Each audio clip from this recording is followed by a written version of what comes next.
and welcome to the first post-summer window Daily Muppet.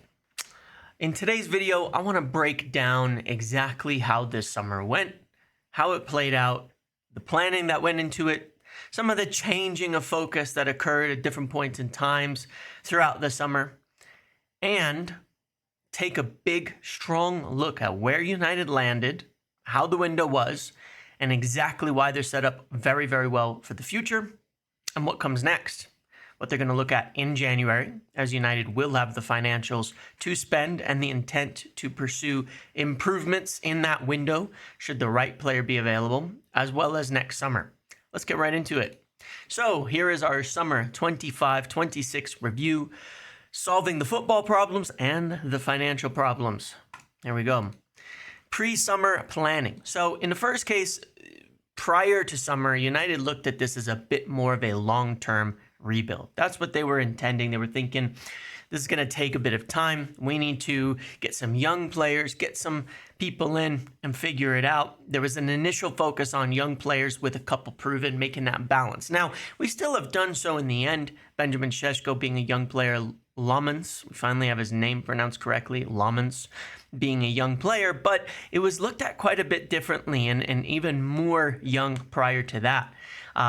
Then there was some surprises. Giovanni Quenda, who was supposed to be a huge target leading into the window, chose Chelsea out of the blue overnight, certainly changed the way that they were thinking. Tyler Dibling, who they really liked, they were quoted an incredibly high price from Southampton and essentially looked at that and turned away. But there was more. Prior to the Europa League final, Ruben gave an evaluation, and he said that this team lacked leadership. It lacked Premier League experience and proven quality, players who could make an impact right away. He felt that younger players would drown in this environment and urged the need for experience and impact in the league. The summer goals were then essentially decided. United took a look at it and said, we couldn't fix everything in one window. Our top priority was going to be goals, goals, goals. That was the main thing that they felt was broken. 3 forwards were prioritized over everything else. Other fixes were viewed as secondary if couldn't score. That doesn't mean for the long term that other areas were not viewed as a problem by United. It simply means that in general, they felt that those problems were essentially exacerbated by the fact that United could not score goals, and that those problems were essentially would not be, if you solved them and you still couldn't score goals, United could still end up in the exact same position in the future. So that was the main assessment. There's from me back May 25th. They wanted 3 forwards as they felt that, again, the forwards that they had needed to be fully rebuilt. Obviously, we've seen Amad Diallo start mostly at right wing back in Amorim's system.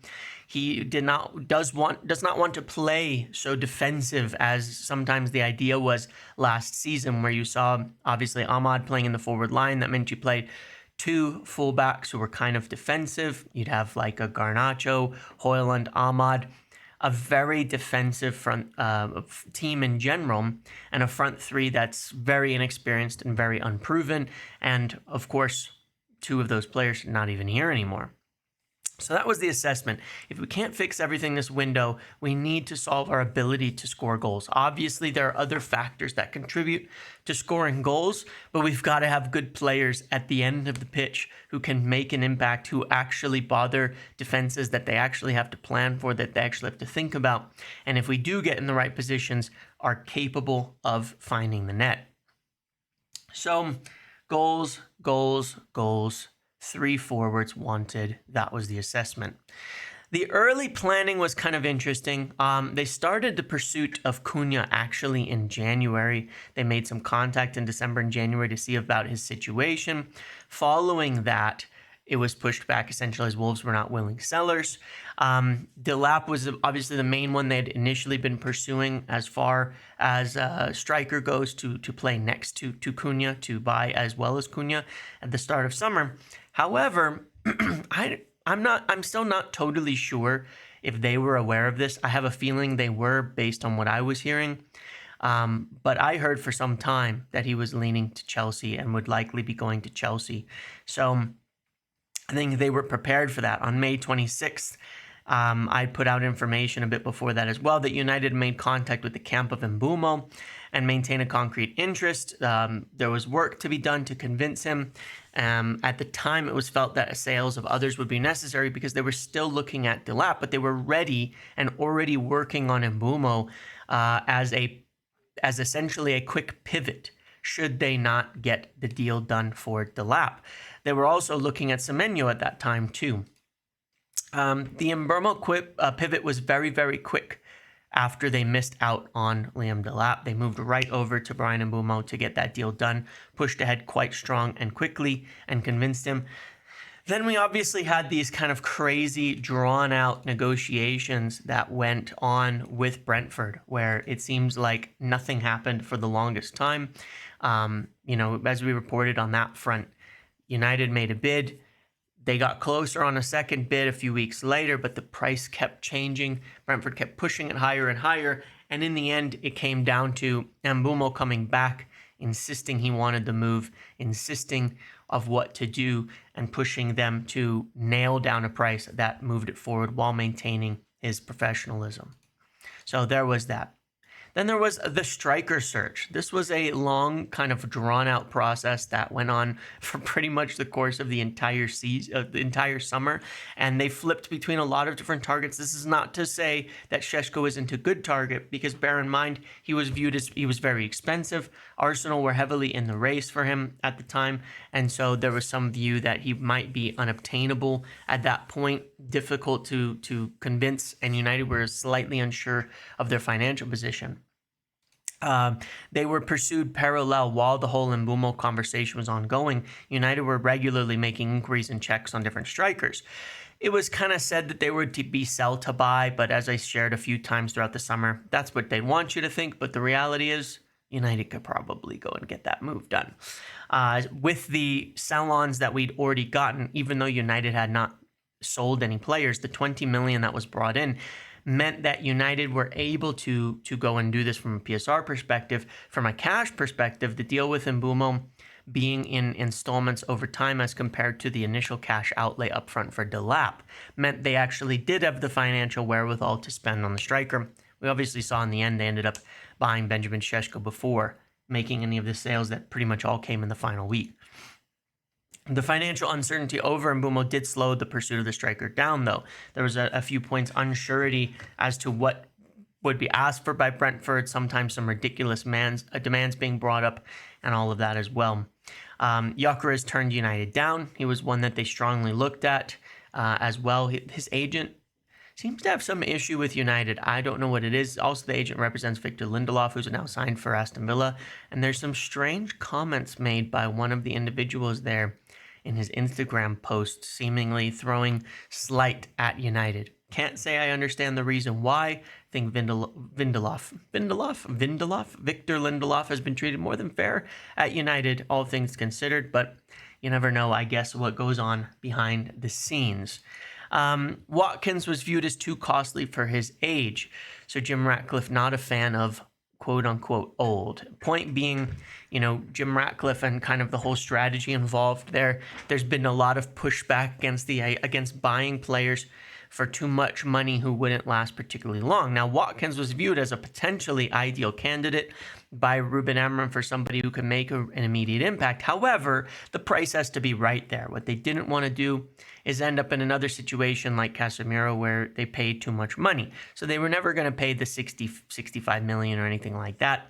40 to 45 was floated as a price, and prior to the move for Benjamin Šeško, they approached Villa with that. And Villa turned it down, and they immediately moved ahead with Šeško. But they have done this throughout this summer somewhat impressively, where, as opposed to years past, where it isn't one deal at a time, they're working on deals in parallel. So, when they were, like, as mentioned with Delap earlier, they were working on two alternatives in Semenyo and Mbeumo when they were looking at Delap and contacting other strikers. So they were ready in each case. Okay, Watkins, they're not accepting it at the price we'd like to pay for a player of his age, so we'll turn right away and move on over to Benjamin Šeško, which they did. And they were able to secure him, beating Newcastle, with his priority being to join Manchester United, as we know. And who wouldn't? So I don't know why that went backwards, but the priorities that were viewed while in America were, from a conversation I had, striker, which ended up, of course, being Benjamin Šeško while I was still out there. I don't think the deal was done while I was still out there, but we'd gotten that kind of point of we tried for Watkins, we've moved on, we've made Šeško the guy, we're trying to get it done now. The midfielder, a number 6 was wanted as well, and a goalkeeper was wanted. Those were the 3 things they were still looking at as of that point in time on the tour. The view was that they would get 2 of 3. That's what they did in the end. But at that time, a goalkeeper was seen as less likely. It seems like they were going to prioritize moving for a midfielder and potentially push a goalkeeper off till later. Now, I'll talk about goalkeeper in a second because there's a couple of things here. The midfield search was on in earnest, and Baleba was viewed as essentially the dream target for the midfield, unanimously within the club as the right guy to go for his characteristics, perfect age profile, ability profile, growth profile, and mentality perspective as well. They did consider at one point this cheap striker, and I saw a thing from Laurie talking about Danny Welbeck again. We actually theorized that at one point, I think on one of our lives and videos, and I said there was kind of a plan for perhaps a cheap loan striker or a short-term striker, and then to go spend big on the midfield. I mentioned that while I was on the tour out there on one of the lives, and I was trying to figure out who it was and actually mentioned Welbeck, but it was just a guess. I didn't know it was going to be Welbeck, but I thought we did try to sign him a year before. It would make sense. Apparently, that was considered as a plan at one point. Get Danny Welbeck, spend the money on Baleba. Now, maybe a decent plan, but the decision was made not to do that. I'm not sure we would have been able to get Baleba anyway, but interesting thought process there. Baleba was then looked at after we made that move for Benjamin Šeško. Again, this is where financially the sales did hold us up a bit. By the end of the window, which you'll see here, we did really well financially on sales and how it's helped us for the future. But at this point in time, when we were looking at that move for Baleba, we were looking at, okay, if we could get him for the 65, 70, 75 range, we could afford that. We kind of knew the price would probably come back higher. And there was a view after we were getting an idea would be more expensive that we could still potentially pursue it, but the view essentially was we can't afford that without sales, and those sales were not forthcoming. So we weren't able to go big enough. Personal terms are kind of set. He wants to join United, and he still is definitely a target for the future. United made the decision pretty quickly then to maintain a positive relationship with Brighton and revisit in a future window. They viewed that obviously pursuing at a different time, you might get a better price, and as well, you kind of maintain a good relationship there. Then the goalkeeper search. This is an interesting one. There was a long-term tracking of young potential stars. Lamans and Trafford were looked at for 10 plus months. I've been talking about them since, I talked about Trafford, I think since October, Lamans since December. These were guys looked at by the club for a long time. Trafford, there was multiple discussions, but he chose Manchester City in March, I believe it was, when the last Manchester derby was. He had talks with both United and City at that time. He was informed by City that Ederson was likely to leave and they wanted to bring him in. They obviously had some clauses and things that would make that a bit simpler, and that he would have the chance to compete for the number 1 position, which he did. Now they've just bought Donnarumma over the top of him, so I guess we'll see on that. But I find that a little bit unfortunate, but that's how Man City operate, isn't it? But regardless, he made that choice at that time, and United moved on. I don't know if perhaps that's one of the reasons they pushed it back. Le Mans being from a different league, harder to translate how the Belgian league will work to England. That was viewed as a bigger risk, but he was viewed as an absolutely top prospect, top candidate for the goalkeeper position. So regardless, that's that. I don't know exactly why the decision to pursue was pushed back, because they looked at it all summer. They'd had discussions with the players. They've done all the legwork to do it, but then decided to push it back at some point. Now, Dan Onana, he arrived unfit. There was previous discussions with him about him being the number 1 keeper and maintaining that position. Then he arrived to summer unfit. made contract demands that were seen as ridiculous, and of course, with an unimpressive start to the season for many of United's keepers, this sort of spurred action. Now, one more thing I want to mention here on Le Mans, which was obviously done there on deadline day. United were extremely close to a move for Emi Martinez, and this is where it was always a bit confusing. Many reports that a goalkeeper was not prioritized, but they did look at it all year, and they did make a loan offer for Emi Martinez more than a month ago. So very clearly they did want a keeper, but there was perhaps some debate on what they wanted to spend. Now, my understanding is and always was, as I shared on videos many times, they didn't want to spend the kind of money to buy Emi Martinez, nor Donnarumma, nor pay those wages. And that's what they didn't want to do, is spend that kind of money on those players. They were offered Donnarumma multiple times. They looked at it. His wages were considered too much. The fee was considered too much. Emi Martinez, the fee was considered too much. However, the day before deadline day, not yesterday, but the day before, I was given the information that Emi Martinez was at that point looking more likely. And the reason was United held discussions with Aston Villa and had actually, as far as I know, basically agreed a deal that would send Jadon Sancho the other day. At that point in time, they were still willing to make the move for Le Mans and were kind of, again, working in parallel on both deals. But Antwerp and Le Mans were still haggling. They had not fully agreed personal terms. They had not fully agreed anything with the club. And so they were getting it lined up with Aston Villa so that they could execute it. They essentially had a deal agreed, and it was looking for a very brief time like that would be more likely, but it was killed almost instantly when Jadon Sancho refused, once again, a permanent move to another club. This would have been a way that they could sell Sancho, buy Martinez, and provide a plus value for both clubs in that sense, and they would have been willing to do it in that case, but it was not to be. So that made that deal much more difficult to where it became a loan for Jadon Sancho, and they'd have to look at Emi Martinez in a different light, which was not necessarily what they wanted to do. Potentially, they still could have got him on loan, and Villa would have gone for Le Mans, but in the end, didn't go. They got the deal. They pushed ahead. They then essentially, once that wasn't going to go through, they fully pushed ahead on Le Mans. Had some further discussions. I think he wanted some assurances that there was a clear way to compete and gain that first spot, which should be the case, considering if you look at our keepers, he should have it already. Even though it'll be branded as competition, even though it'll be branded he's not coming in as the guaranteed starter, he's coming in as competition. Well, it should be a competition easily won. And then they agreed that fee with Antwerp, and on we go. And we got Le Mans in the door. So it was an interesting final day on how that happened. Now, Kobbie Mainoo's situation I want to talk about here. It's my understanding, and it has been, that United see him as a potential long-term centerpiece in the midfield. United want to keep and extend his contract. And again, it's my understanding, just on my side, all I can say is my gathering of the situation, that much of the narrative has been pushed by his agents. United are not handing out big contracts right now and are preaching patience over this. I'm not holding this against Kobbie Mainoo. I want to make it really clear. I really am not intending for this to come across like, hey, the player's doing something wrong. This is the job of agents. This is what they do. But when you're getting things like, I've pushed back against previously reports in January that United wanted to sell him. They didn't. They opened up contract talks. They continued contract talks.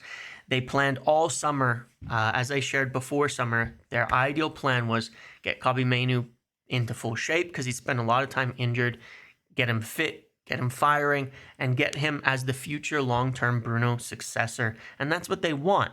But, there's some push, I think, on the other side, some impatience from his agents or things trying to push, a deal here to... I don't know what the exact answer is, but they want something out of this. And, obviously they view him as a huge potential future star and want to get him in the spotlight as soon as possible. It is what it is. But regardless, there's some contention over this. But again, I will say strongly from my side, I've only ever heard United wanting to keep him and make him a big part of the team in the future. I've got a little... thing up there on the top that you don't really have to read and understand, but United made some huge gains on the financial front in this window. Sancho, they saved about 9.15 million in wages. Garnacho, a 40 million sale plus 3.75 million in wages. Højlund, 13.6 million in amortization saved. They'll take a 2 million loss, and about 3.9 million in wages saved. The numbers on those will shift a little bit depending when the obligation goes, but it's the same either way. The math will end up being exactly the same. Antony, 16.8 or so in amortization saved, 12.16 million loss will offset some of those savings, and 6.2 million in wages saved. Rashford, 18 million in wages saved. Sell-ons and clauses, 20 million gained. So this isn't net spend. This isn't the total fees minus the amount sold or any of that. I don't care about those numbers in particular. I'm looking at the yearly expenses, because United's financial abilities and what they're on and the limitations that they've had are pretty much all down to the yearly expenditure, that they've been losing 100 million a year, 80 million a year. Now, before summer, when we looked at the third quarter, a lot of the expenses, a lot of the cost cuttings, a lot of things like that had pushed United towards making probably more of an estimate of a loss of maybe only 50 to 60 million. This summer, United's gain on a yearly basis, they gained 116.8 million or so in financial gain this year. What I mean by that is the amortization saved and the wages saved and the 40 million sale that you count right away, the sell-on clauses and all of that. They gained 116 million on their financial position. That's not 116 million in income. That's income plus, there's two sides, your income and your expenses. It's income plus expenses that have been reduced. There's a net gain of 116 million there. They've spent 69.6 million per yearly. For all the purchases, when you add up the wages and the amortizations, they've spent 69.6 million. So they gained 116 million, added another 69 million. That is almost a 50 million positive on their yearly expenses, on their yearly expense this summer, while bringing in Cunha, Mbeumo, Šeško, Lamens, and of course Diego Leon too. Huge, absolutely huge. That essentially means that, you know, you could look at it as if their financial position will be improved by 50 million after summer compared to where they started, even with buying all of those players. That could push us towards the ability to essentially not be losing money anymore. And that means United should be able to essentially spend whatever they want moving forward. It's not just this year, because Højlund, Antony, those are ones that they had contracts that would go through next summer. Sancho didn't. Garnacho, we didn't owe anything on. So the wages saved on Garnacho in the future, the wages and amortization saved on Højlund and Antony for 26-27 next year is another 44.5 million saved per year there. Then you have Casemiro departing, perhaps a Rashford sale next summer. United could go into next summer gaining, 80 million on where they might have been 3 months ago looking at next summer. So this all gives them a lot more flexibility moving forward in the market. Let me move my webcam back up here for this part. All right, so now I want to rate the window and take a look at it. Obviously, this is essentially right here the team as it stands as of today. You've got a lot of depth now. You've got a serious position. You've got to me, obviously there's flaws in the starting 11, but you've got Šeško, Cunha, and Mbeumo. What a team. Dorgu, Bruno, Casemiro, Ahmad, Shaw, De Ligt, Yoro, Lamens. Lamens. And then, of course, you still look at the depth you've added in doing so now. Xerxes, Mount, Mainoo, Heaven, Maguire, Mazraoui, Lissandro, Bayindir, Ugarte, Dalot. There's some depth that's questionable, but there's a lot of very good players in that depth in that team now, which is a lot better too. You look at right now, Cunha potentially injured, Mount potentially injured. You can still run a front line of Xerxes, Šeško, and Mbeumo when we come back from the break. That's much improved over where we're at. Obviously, the main questions are in the middle there still. The pluses: a rebuilt front line, a keeper secured, a strong financial future that will allow United to essentially do whatever they need in future windows, and a massive clear out, getting players that they don't want in there out finally for real. pretty much everybody left are players that they're quite happy to keep in the team from a squad perspective. Obviously, some will be leaving soon, like Casemiro for sure next summer. The minuses is the midfield depth is a bit light, obviously, not very convincing, too old in the starting, not playing well at the moment, and Kobbie Mainoo, good player, will find his place in there.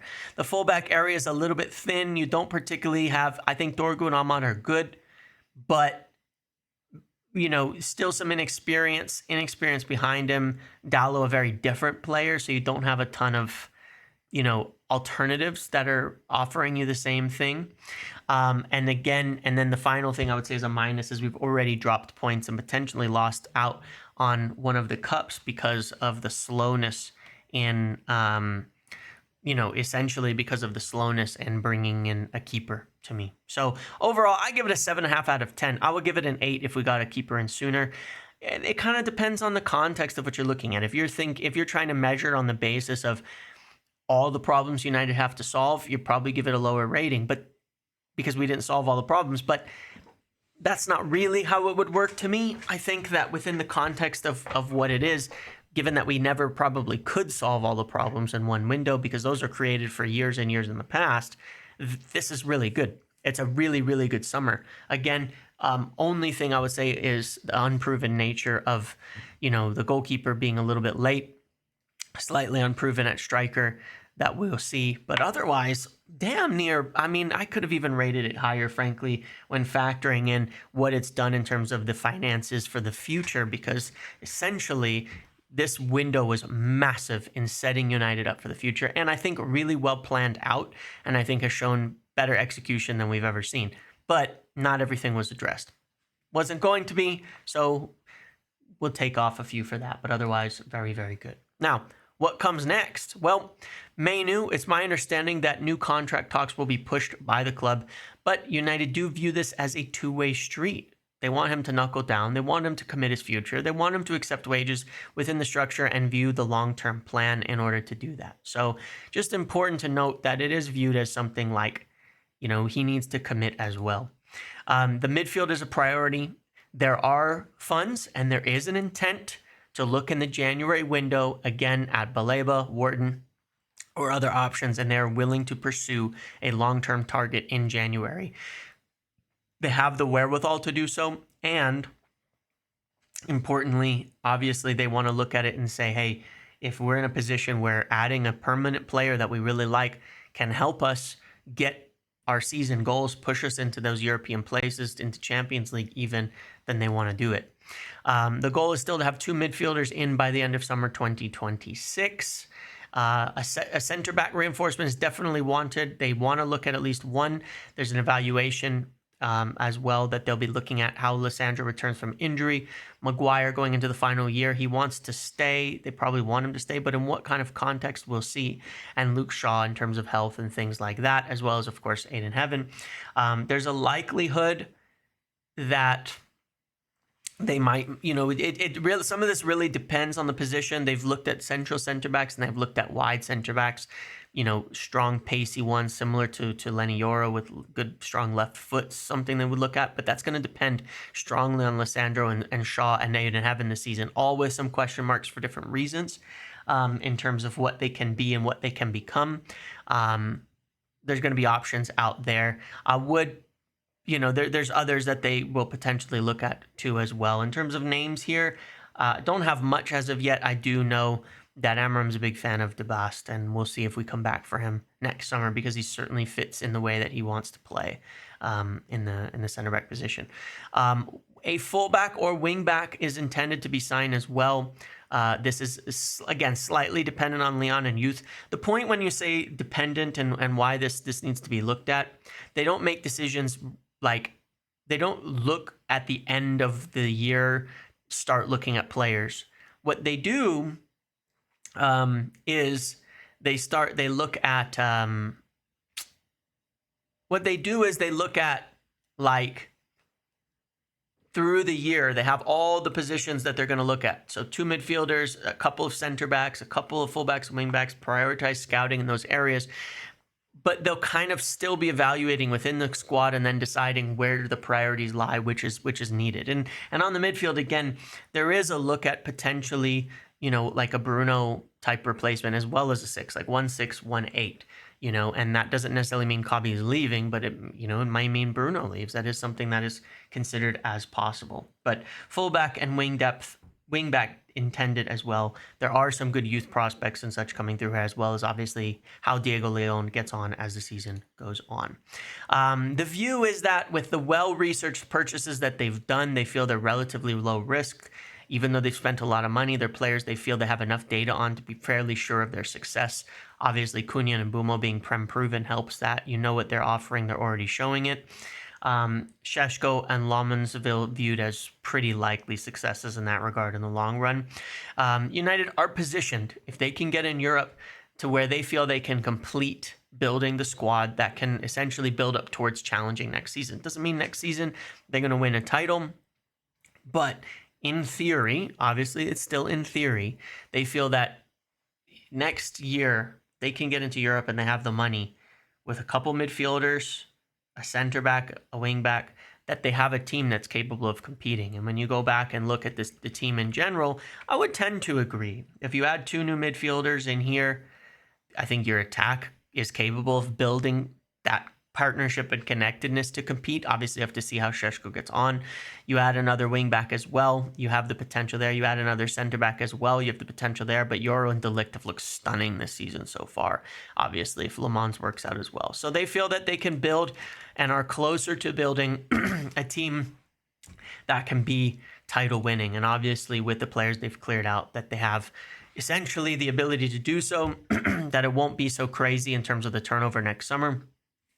That they really want to focus on that continuity, which is why they're not questioning the manager. They don't want to keep starting plans over. They feel if they can build with continuity on the team that they have right now and then add some key pieces between January and summer, that they will have a team that's essentially got it to go and start challenging for the title. Now, as you do that, you will find obviously other cracks that show up, and year by year you replace those pieces. But then it's more of, rather than this constant trying to fill massive holes. The holes are filled, the boat is sealed, the structure's there, the thing is ready.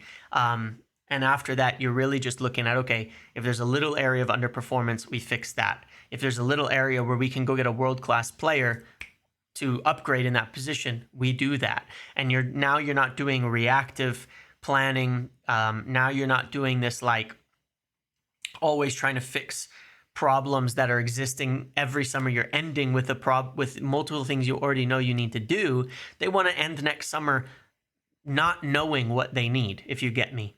Not knowing what they need, because that would be where you want to be, where you feel like you've got what you need, see how the team plays, figure out what else you might need to upgrade, and that's the plan. So a very good summer, I think, overall in terms of the long-term planning. Obviously, as well, potential for a very good year, in my opinion, too. I still think United will turn it around.